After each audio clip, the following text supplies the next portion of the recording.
propose de clôturer cette première journée avec un sujet, avec un focus dédié au mobile et au mobile first. Et j'ai le plaisir d'être accompagnée pour en discuter de 3 experts du digital et de la mobilité. Alors, Hicham Badreddine, à ma droite, qui est Head of Internet Strategy and Innovation de Malakoff Médéric, groupe d'assurance santé et retraite, et numéro 2 français de la complémentaire santé et prévoyance, c'est ça? À vos côtés, Renaud Ménéra, qui est président de la Mobile Marketing Association France. Et à côté aussi, Édouard Demiolis, vous êtes directeur web marketing et mobile de la FNAC, un grand acteur qu'on connaît très bien, leader de la distribution de biens culturels, de loisirs et de technologies. Alors, merci beaucoup d'avoir accepté notre invitation. Et donc, comme je vous le disais, je vous propose de parler de mobile, ce fameux mobile. Alors, je me suis amusée avec une petite expression, puisque je le considère finalement comme étant le mini-moi d'une génération de consommateurs spontanés et instantanés, en référence au fameux mini-me. Finalement, c'est la prolongation de nous-mêmes. Et aujourd'hui, ce mobile occupe une place de choix dans les stratégies des marques. Il s'est doté de plusieurs facettes, le mobile. Un canal de prédilection dans le cadre de la relation client. On parle aussi de M-commerce. C'est aussi un compagnon en termes de shopping, puisque c'est un véritable personal shopper. Bref, aujourd'hui, le mobile représente beaucoup d'opportunités pour l'ensemble des marques, des annonceurs. À condition, en revanche, de comprendre les usages, les codes, de savoir l'intégrer intelligemment dans les stratégies multicanales. On va en parler justement avec nos invités, parce que la table ronde, justement, on a choisi de la baptiser Mobile First, mais on verra que tout dépend des objectifs, tout dépend de la stratégie. Mais en tout cas, accompagner l'omnicanal avec le mobile est important. Alors, pour démarrer, je vais proposer à Renaud Ménéra de nous faire un petit panorama du marché français, des tendances mobiles.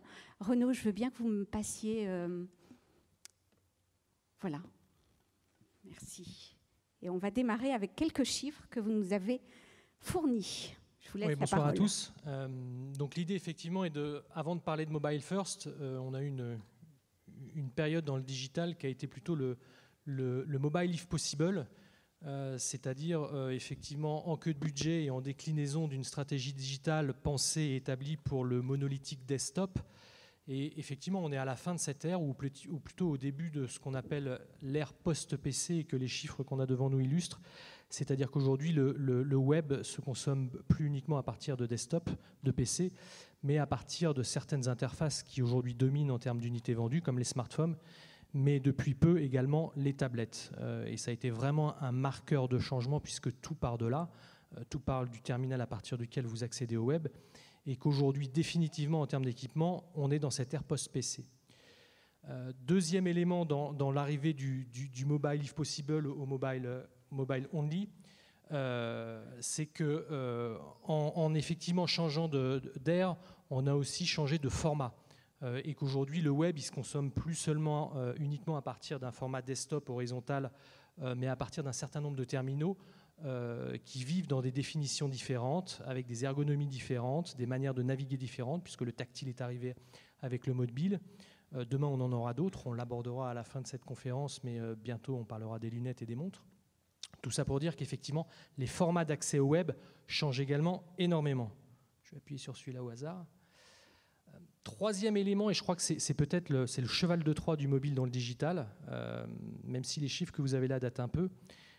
L'une des portes d'entrée clés dans la consommation du web reste l'emailing. Et aujourd'hui, cette porte d'entrée, elle est principalement mobile, puisqu'on sait que, allez, on va dire 1 sur 2 pour rester raisonnable, un email sur 2 est lu à partir d'un terminal mobile.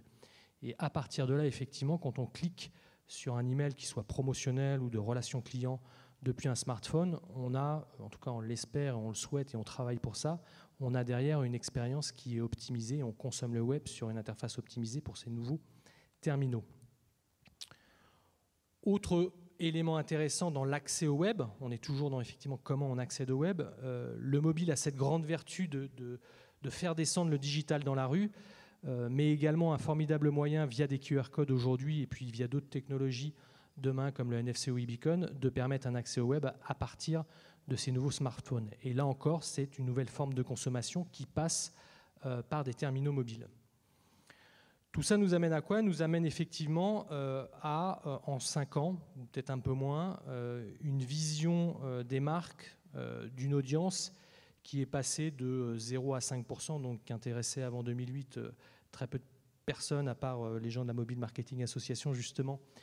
C'était peu un sujet. Aujourd'hui, quand les marques regardent leur analytics, elles s'aperçoivent effectivement qu'on est aux alentours et en moyenne à 30% de l'audience qui est mobile sur les sites dits Internet ou les sites web.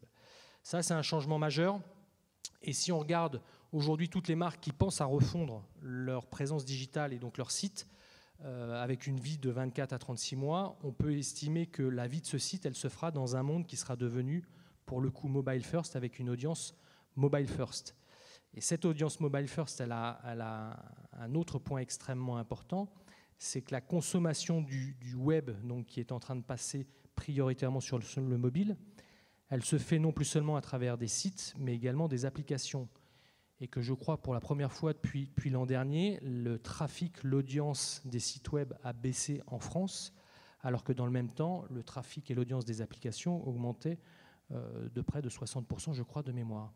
Donc on est vraiment effectivement à un moment clé du marché où on est passé d'un mobile qui était vraiment le parent pauvre du digital à quelque chose qui commence à passer en, on va dire, premier écran d'une manière générale, en attendant la suite. D'accord. Alors, Édouard, pour la FNAC a adopté le mobile depuis longtemps. Ça représente aujourd'hui en termes de trafic 20% du trafic du site fnac.com. Le panorama que Renaud vient de faire implique quoi chez vous, effectivement? Alors, concrètement, nous, on a testé le mobile if possible dès 2007. Puisque la FNAC s'est dotée du site web mobile à cette date-là. On a enchaîné en 2009, juste pour vous resituer le contexte, les applications natives, donc en commençant par iOS puis Android, pour répondre justement à un enjeu de tester et de regarder comment ça pouvait répondre à ces usages qui étaient émergents à l'époque. Aujourd'hui, c'est comme disait Majda, c'est une part représentative de notre trafic, puisqu'on est à peu près à 20% du trafic mobile de Fnac.com, du trafic de Fnac.com qui est fait par le mobile. Quand je dis mobile, c'est tablette et smartphone, on agrège les deux. Juste pour vous situer dans les ordres de grandeur, Fnac.com fait à peu près 12 millions de visiteurs uniques mensuels, c'est dans le top 3 en France.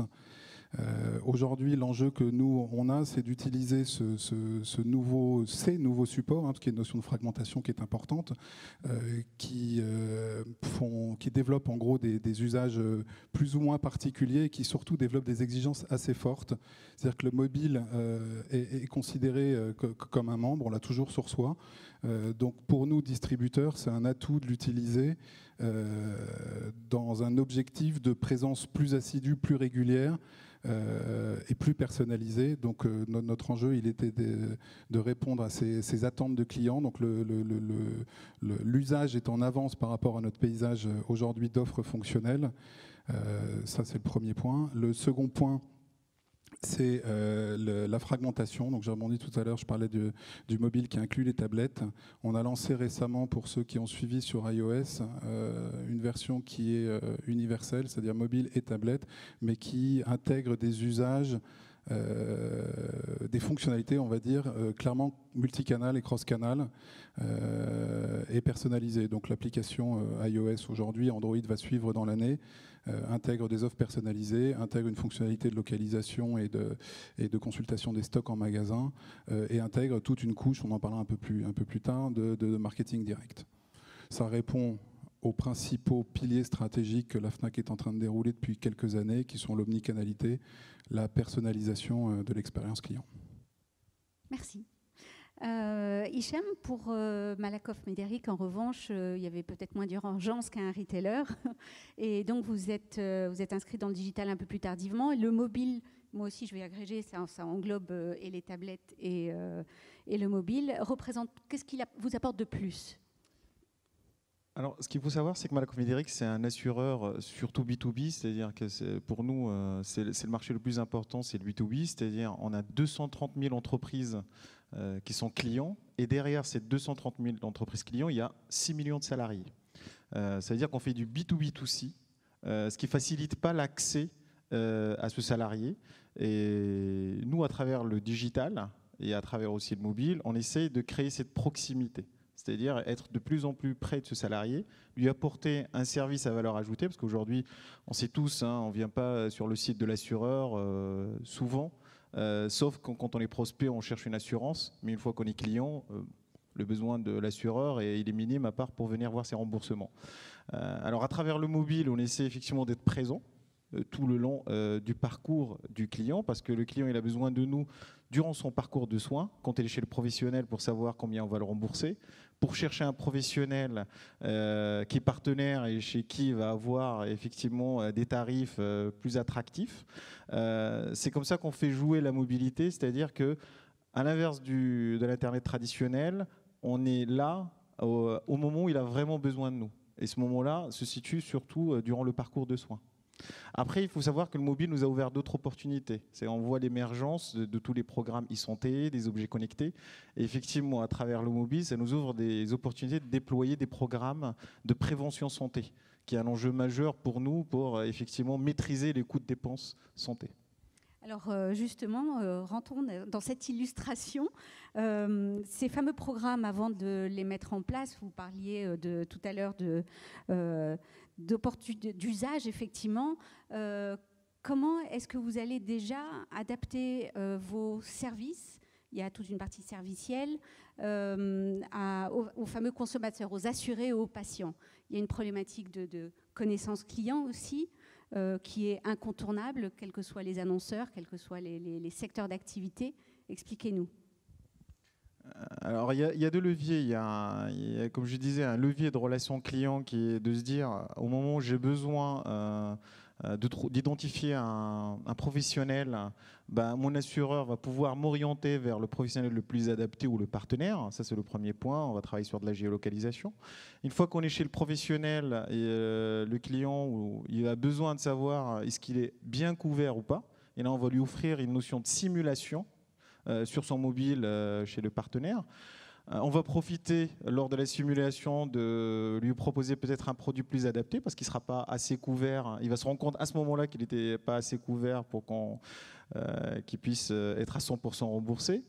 Et ensuite, durant ce parcours de soins, on va potentiellement lui permettre d'anticiper la prochaine fois. C'est-à-dire que si on identifie que c'est un parcours de soins lié à une certaine pathologie, là, on est vraiment dans une notion de futurisme parce qu'on n'exploite pas les données santé aujourd'hui, mais si demain les solutions sont là pour exploiter ces données santé, on va pouvoir lui proposer des services adaptés à ces problématiques et pour pouvoir effectivement travailler sur la prévention santé. Voilà. C'est-à-dire c'est bien pour lui parce qu'effectivement personne n'a envie d'être malade et pour l'assureur parce qu'effectivement ça permet de maîtriser les coûts de la protection sociale. Effectivement. Mais après, une fois que vous avez cette connaissance-là, effectivement, vous ne pouvez pas utiliser aujourd'hui les données liées à la santé. En revanche, les données, on en parlait tout à l'heure un peu en off, liées qu'on va utiliser dans des stratégies marketing mobiles, celles-là, vous pouvez les utiliser. Oui, totalement. Bien sûr, il y a une acceptation d'abord du client, des conditions générales d'utilisation du service, ça je le dis parce que c'est important. Ensuite, moi je vais vous prendre un cas concret, on parle de santé, mais on gère aussi 3 millions de cotisants retraite, parce qu'aujourd'hui on gère des cotisations retraite. Et on sait qu'aujourd'hui, la retraite, c'est les questions retraite, beaucoup de Français se posent ces questions, mais ils se la posent un peu tard. Voilà. Et nous, ce qu'on essaye de faire, c'est, à travers le mobile, on a créé un bouquet de services sur la retraite pour le rendre un peu plus ludique, beaucoup plus moderne, beaucoup plus accessible à un segment plus jeune, pour pouvoir, à travers le jeu, à travers le gaming, faire des simulations, pouvoir chatter aussi avec des experts sur la retraite. L'idée, c'est à la fois d'anticiper leur retraite future, de voir les moments de vie de ces utilisateurs avec lesquels on va interagir et pouvoir leur proposer les bonnes solutions. c'est-à-dire soit des solutions d'épargne, des solutions servicielles, des solutions de santé, parce qu'imaginons quelqu'un qui a 55 ans qui se pose des problèmes sur la retraite, on peut se dire aussi qu'à partir du moment où il part à la retraite, il perd son contrat santé parce qu'il n'est plus assuré par son entreprise. Et là, il y a une bonne initiative de faire un rebond sur ce type de personnes. D'accord. Édouard, pour la FNAC, j'ai noté quelques chiffres.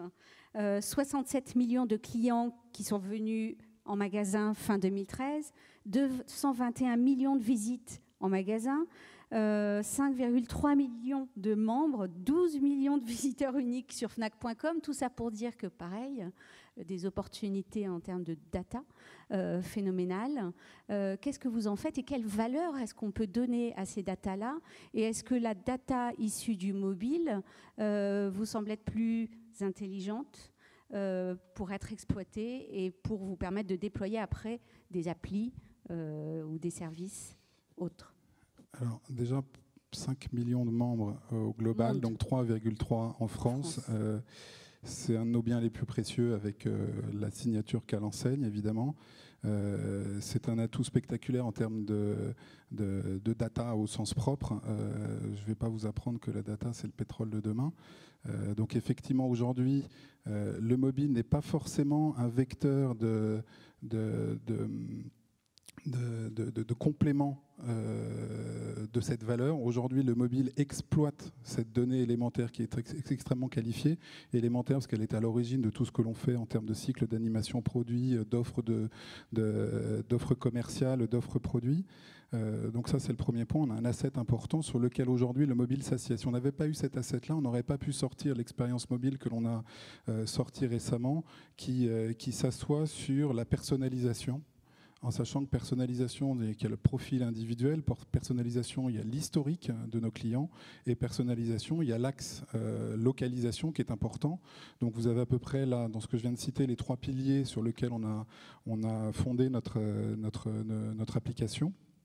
Après, évidemment, le mobile dans son usage nous fait apprendre des choses.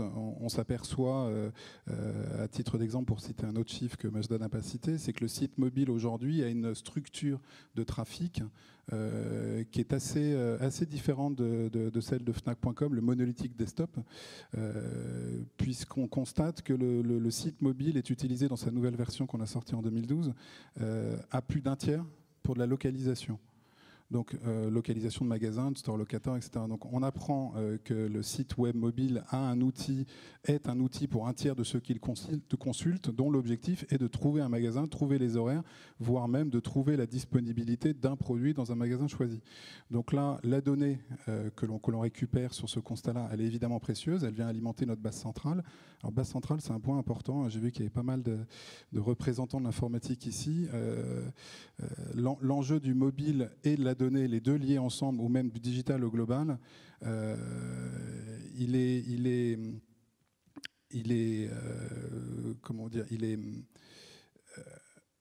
a pour impératif d'avoir une donnée qui est homogène, qui est à jour, qui est réactive en termes de rythme et qui, donc pour finalité, doit être exploitée de manière synchronisée. Donc on a eu l'avantage à la FNAC de pouvoir investir dans une base de données centralisée client. C'est un projet qui a eu lieu il y a bientôt 3 ans. Donc c'est un atout précieux qui développe le potentiel de la data. Maintenant, la data, c'est un sujet qu'on peut mettre partout. Il n'est pas que sur le mobile, il est sur l'acquisition de trafic, il est sur les actions de marketing direct, il est même en magasin maintenant. Et là, je reviens sur le sujet mobile, en face du magasin versus sujet mobile, en face du monolithique desktop. L'approche que l'on a eue dans la nouvelle stratégie mobile dont on a augmenté l'ambition dès 2012, ça a été de se dire, le mobile, on doit l'emmener vers quoi? Est-ce que l'on prend comme un simple outil de nouveaux canaux de distribution, nouveaux canaux de promotion, nouveaux supports pour faire du bruit au sens marketing, ou est-ce qu'on le prend comme étant le point de départ, le noyau d'une expérience avec l'enseigne, d'une expérience holistique? Et c'est plutôt ce choix-là qu'on a pris, c'est-à-dire qu'on a considéré que le mobile était le meilleur liant aujourd'hui entre le canal traditionnel digital qui est le web et le magasin dans lequel on a des flux de clients assez importants.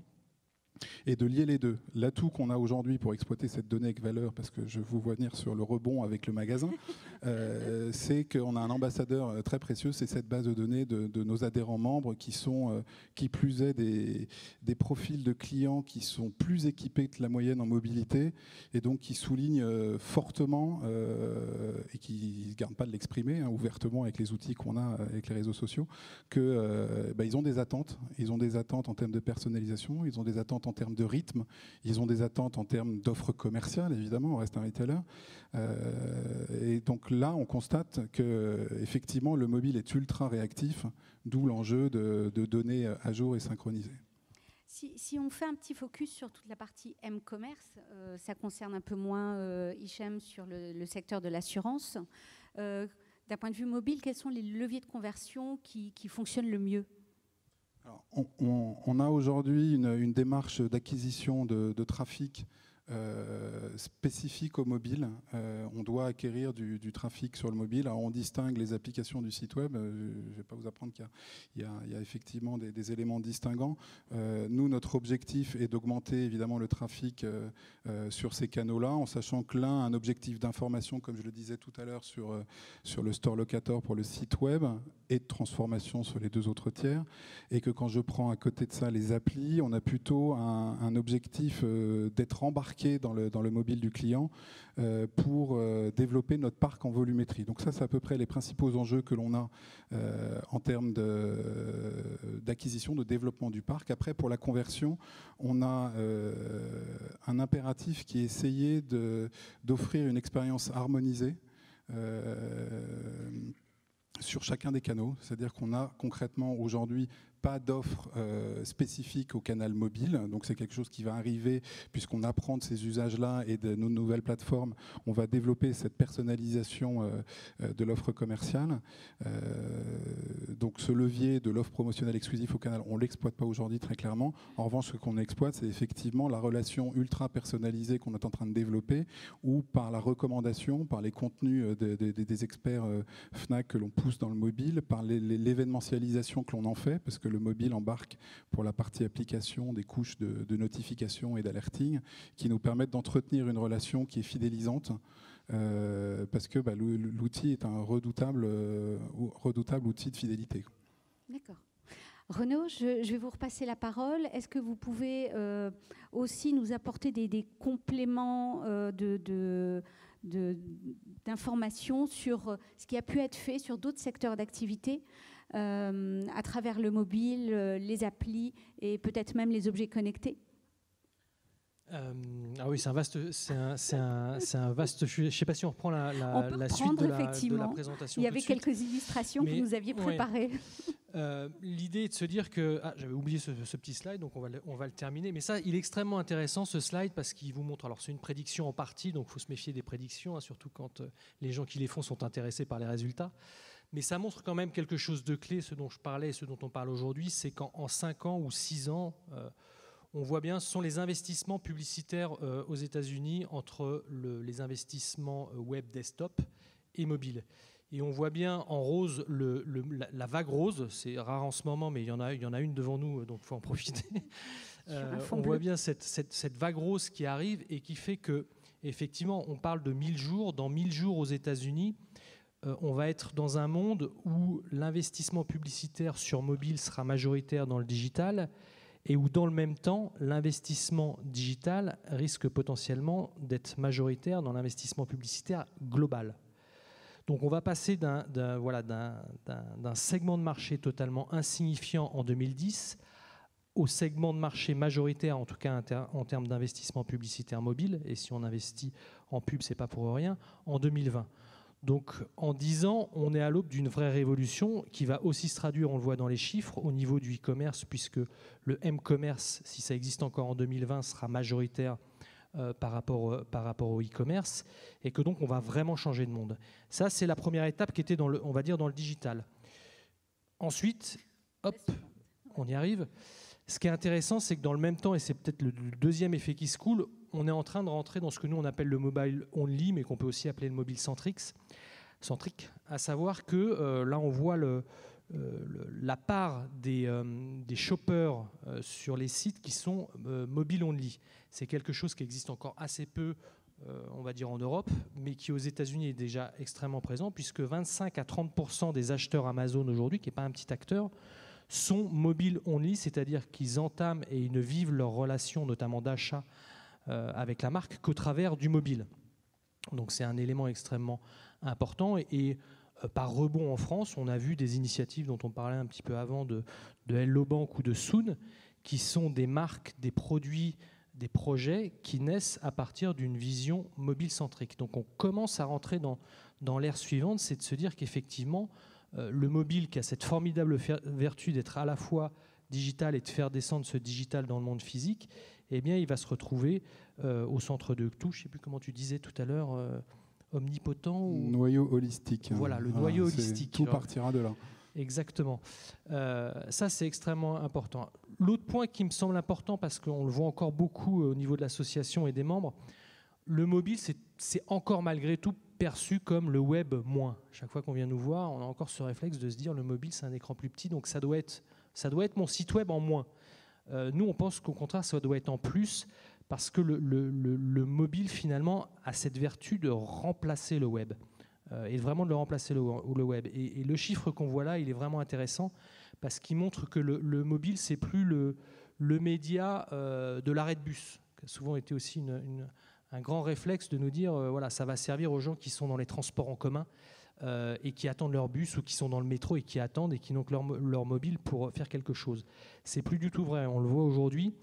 Dans 77% des cas, les recherches qui sont faites sur Internet mobile le sont faites à domicile ou au bureau, et donc dans des endroits où on est en connexion avec éventuellement un PC. Donc il y a vraiment cette notion de cannibalisation qui va renforcer effectivement le côté mobile-centrique de ces nouveaux terminaux. Et puis, une fois qu'on a dit le mobile only, mobile-centrique dans le digital, on a effectivement ce dont Édouard parlait, c'est-à-dire cette capacité à descendre dans le point de vente et à accompagner le shopper. D'abord, le faire venir, donc c'est toutes les problématiques de drive to store sur lesquelles le mobile permet plein de choses, avec du géofencing autour des points de vente, avec de l'interaction in-store. On a parlé d'e-beacon aussi, mais ça va être un formidable moyen pour les acteurs, que ce soit dans le retail et même dans l'assurance, puisqu'il y a aussi quelque part des points de vente ou des points de contact, de savoir que vous avez un client qui à un instant T rentre dans un magasin, et puis dans ce magasin est à tel ou tel endroit. Et puis derrière, bien évidemment, toute la problématique de l'achat et du faire revenir qui commence à exister. On le voit avec Starbucks, où les chiffres sont absolument étonnants, et on se demande encore pourquoi ça n'est que sur Starbucks aujourd'hui, mais c'est en train de sortir de Starbucks. On sait que Burger King, par exemple, commence à lancer une initiative.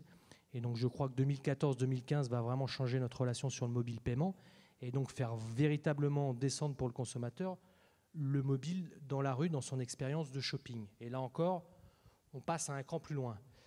Et l'étape ultime, on parlait des 4P ce matin du marketing traditionnel.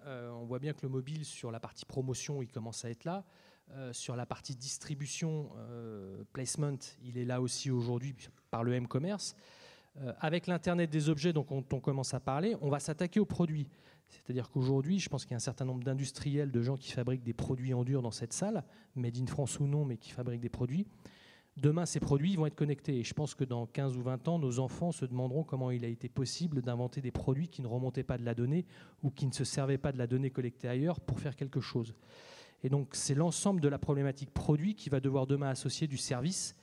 Et les industriels vont devoir penser leurs produits à partir du service et inversement. Et on est à l'aube de quelque chose. Je crois que le mobile était une petite vaguelette à côté de ce qui va nous arriver dessus. Alors avec tout un tas d'initiatives plus ou moins heureuses dans le domaine. Mais en tout cas, on a une vraie vague d'interfaces connectées qui vont s'attaquer cette fois-ci aux produits et non plus seulement à la communication des marques. Et on est effectivement à la fois en termes de culture, de formation, d'organisation, face à quelque chose d'extrêmement impactant pour les organisations. Alors, mais effectivement, si on va, là on arrive sur une slide vers le mobile everywhere, everything. Est-ce qu'au final, faut-il raisonner en mobile first? Non. C'était la question d'ouverture finalement de cette table ronde. Où est-ce que vous en êtes, vous, par exemple, à la FNAC? C'était quoi? Quelle est votre position sur ce sujet-là? La conclusion de Renaud, c'était de dire, finalement, le mobile, on est obligé de faire avec. Dites-nous. Alors, oui, le mobile est présent, on doit faire avec, évidemment. Ce n'était pas un nice to have ou if possible, comme disait tout à l'heure Renaud. Aujourd'hui, à la Fnac, on est plutôt tablette first. Pourquoi ? Parce que le monolithique desktop fait quand même presque, au-delà de 400 millions d'euros en France. Donc ça reste quand même un outil puissant sur lequel on ne peut pas provoquer une transition immédiate de mobile first, même si les utilisateurs commencent à montrer avec les chiffres présentés que ça devient le premier réflexe pour une partie d'entre eux. Nous, on a coupé ce monde au sens technologique en deux. Donc on a le desktop classique avec le format d'écran qui va avec, et de l'autre côté, le mobile avec le format smartphone que l'on connaît. Ce qu'on a fait, c'est qu'on a adressé la tablette.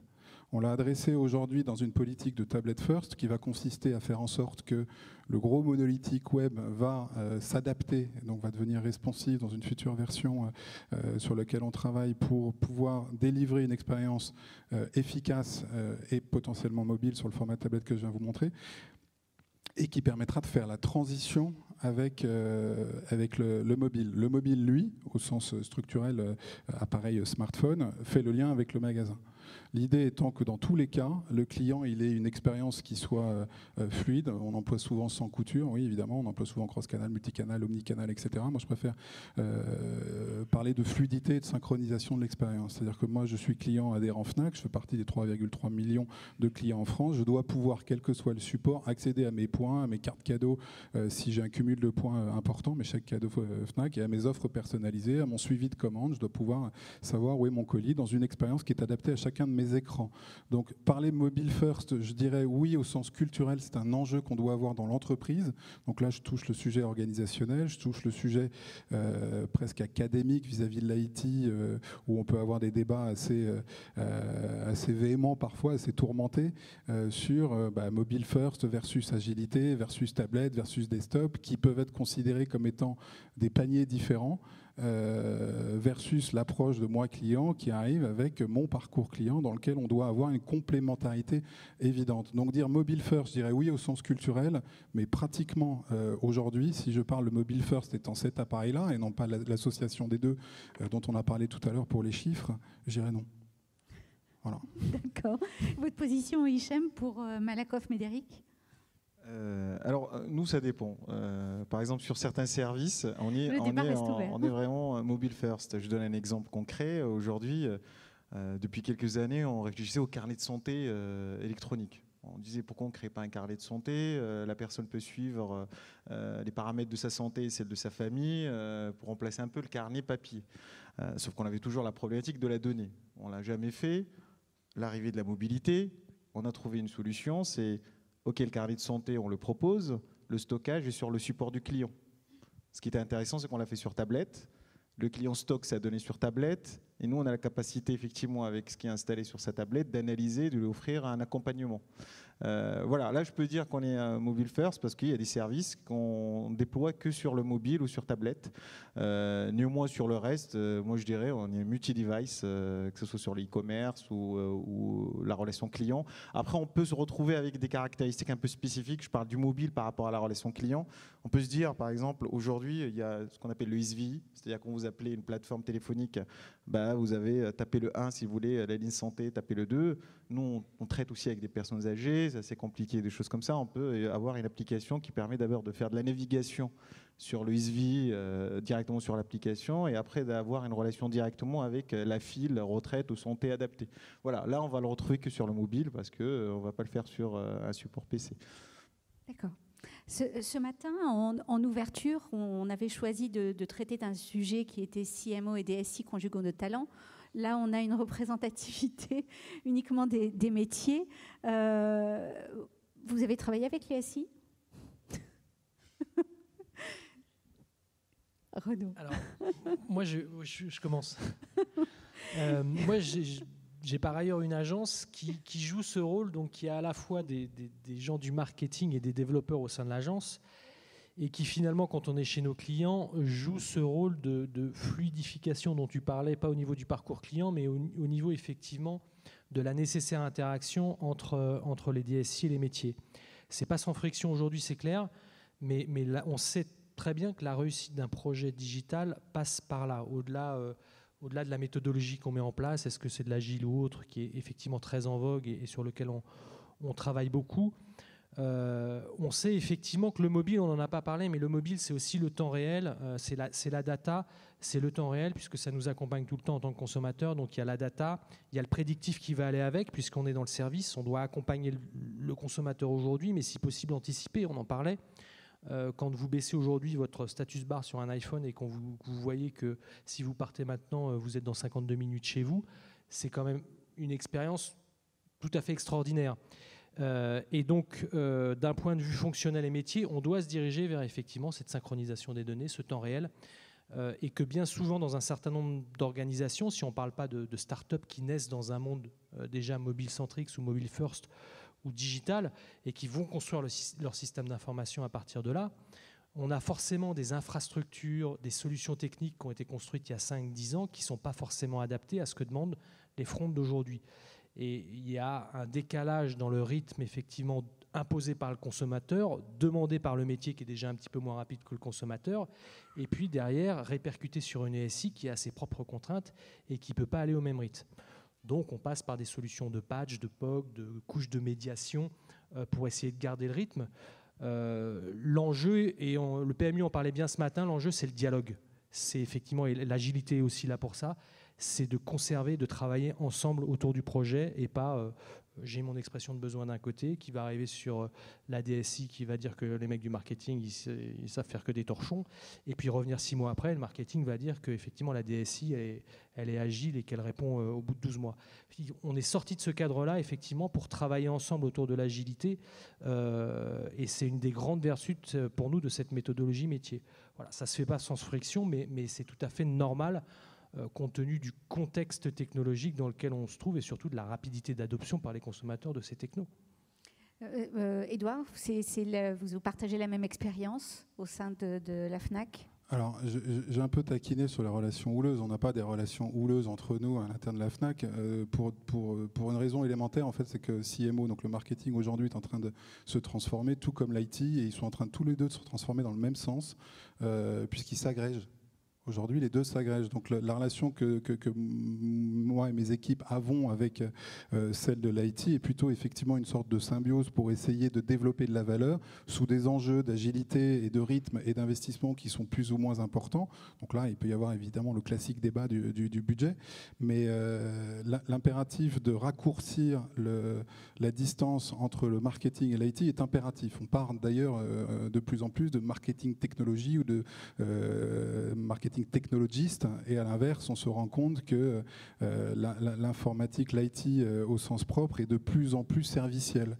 Donc nous, notre enjeu, il est de faire en sorte que notre héritage technologique, en fait, une couche sur une autre couche, sur une autre couche, qui répond en fait à notre histoire.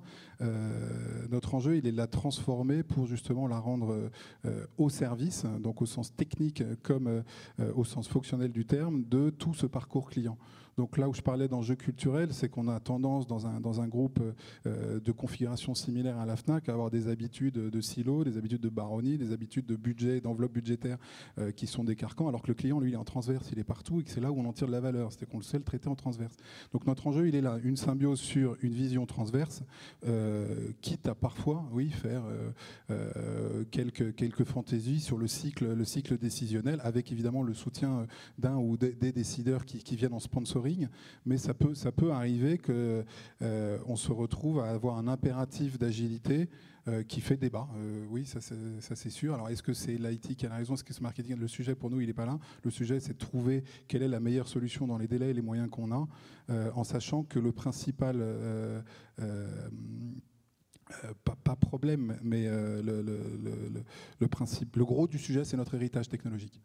Donc le site fnac.com qu'on a aujourd'hui est un site qui porte son histoire, qu'on est en train de transformer. Cette transformation, elle ne peut se faire que si CMO et DSI sont jumelés, voilà, même presque fusionnés. Hicham, au sein de Malakoff Médéric, vous, la direction digitale est au sein de la relation client, la direction de la relation client, et comment vous travaillez aussi avec l'IT ? Alors, si je parle du mobile, le travail s'est fait en 2 étapes. La première étape, on a souhaité lancer des applications embarquées et tester un peu le marché de notre côté. Là, je suis clair, effectivement, on est allé très vite et on n'a pas nécessairement embarqué la DSI au début. On a travaillé directement avec des agences. Et il y a un moment donné, il fallait se connecter, il fallait exploiter la data, il fallait qu'on travaille tous ensemble. Et ça nous a permis petit à petit à commencer à travailler ensemble sur ces sujets de mobilité. Et moi, je trouvais que c'était un laboratoire carrément chez nous parce qu'on a vu l'efficacité, on a créé une team commune entre nous et une équipe DSI agile. Ça nous a permis d'aller très vite et d'avoir des cycles pratiquement mensuels sur des versionnings mobiles. Et aujourd'hui, on est en train effectivement de décliner cette expérience sur effectivement le reste du digital. D'accord. Alors, pour conclure, si vous aviez une recommandation, un point essentiel, bien entendu, il y en a plein à retenir, mais un point essentiel à retenir, quel serait-il ? Édouard. J'ai dit tout à l'heure, mobile first, non. Donc j'ajouterais non, pas encore. Et si j'avais une seule chose à dire en complément de ça, en réaction à ça, c'est mobile everywhere, effectivement. Et là, je parle en techno, je parle en orga, je parle en usage. Effectivement, il faut qu'on pense que tout n'est pas agrégé dans un seul point central, excepté la base client. Mais l'enseigne, elle est partout. J'ai pris une image tout à l'heure, un terme qui est holistique. Je trouve qu'il est assez représentatif. La mobilité, elle est partout. Elle est dans une habitude. Maintenant, elle est dans un réflexe. Elle est dans un besoin. Donc, je dirais juste mobile everywhere. Renaud ? Il ne faut pas dire mobile everywhere, on le sait.